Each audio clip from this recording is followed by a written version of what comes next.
पिछले दिनों के जो वाक़यात थे उस हवाले से शफ़ीउल्लाह ख़ान साहब ने भी रोशनी डाली। हर क़ुव्वत को शिकस्त हुई और अवामी क़ुव्वत को फ़तह हासिल हुई और जनाब सुहेल अफरीदी साहब इमरान ख़ान का इंतखाब इस कुर्सी पर बराजमान हो गए।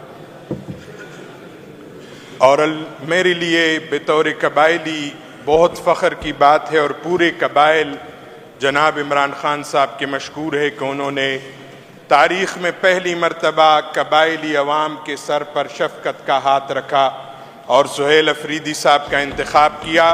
हम पूरे कबाइल जनाब इमरान ख़ान साहब के मशकूर है और उन क़ुव्वतों से कबाइल इंतहाई नाला हुए इस दौरान कि जब उन्होंने कबायली वज़ीर आला की मुखालिफत में यहाँ प्रेस कॉन्फ्रेंसें की और कहीं पर वफाकी हुकूमत अदालतों के चक्कर काट रही थी, लेकिन अल्लाह अल हक है इमरान ख़ान का वज़ीर आला यहाँ पर बराजमान हुआ और अवामी क़ुव्वत जीत गई थी।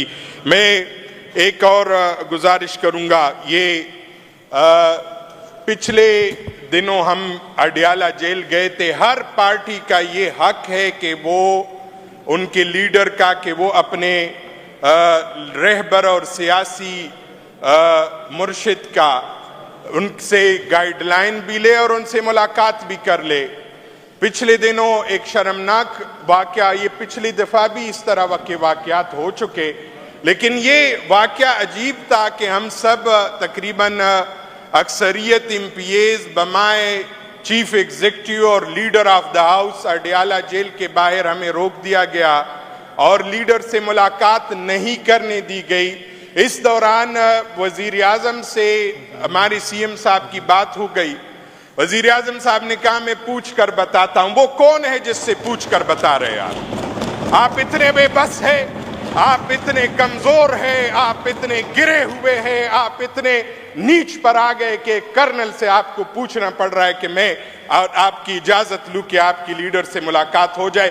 खुद तो आपके लीडर का हाल ये था, आप लोग मुलाकात करते भी थे और अगर किसी जगह आपको लगा कि मुलाकात नहीं हो रही तो भी आपको पता था चंद दिनों बाद इसने भाग जाना है और लंदन के ऑक्सफोर्ड स्ट्रीट पर मुलाकात हो जाती। लंदन के बर्गरों में गंदे बर्गर खाते हुए आपकी मुलाकात हो जाती थी।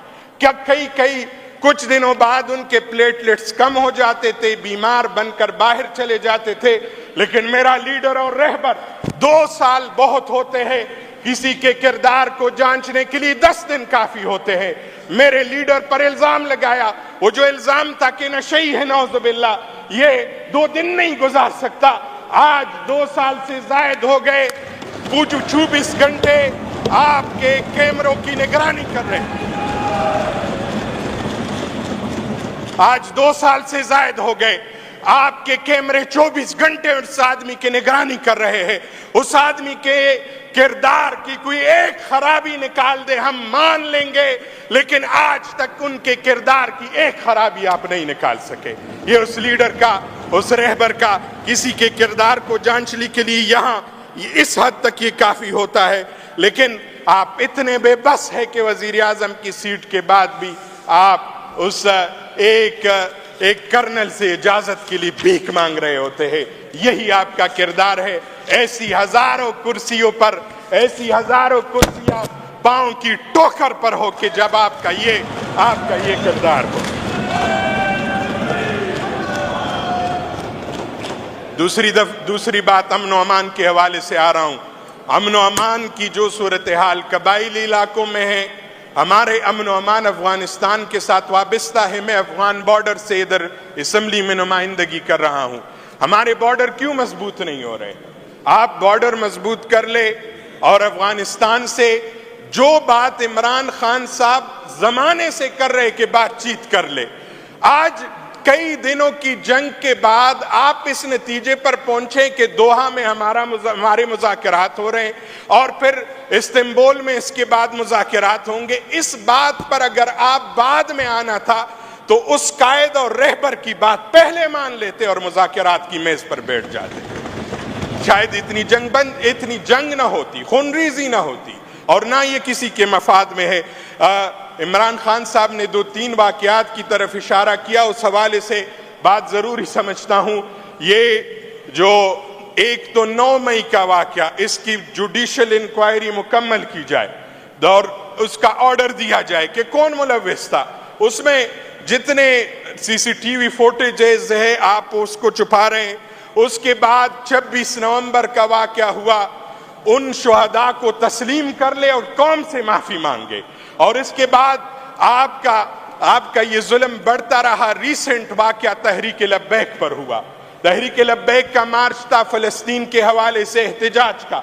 अगर आप ये कह रहे कि वो तो मामला ख़त्म हो चुका था और उसके बाद वो निकले, कल भी और आज भी इसराइल ने हमले किए फ़लस्तीन पर, आप किस मुंह से उसको डिफेंड कर रहे हैं? और इसराइल की कमाल ये है कि इसराइल की दिफा में हमारे पाकिस्तानी गवर्नमेंट वफाकी सतह पर बोल रही है और इसराइल के पार्लियामेंट को बराह रास्त दिखाया जा रहा है। ये इसराइल के पार्लियामेंट को बराह रास्त दिखाते हुए उसी दिन TLP के लोगों पर गोलाबारी करना और उनके लोगों को शहीद करना।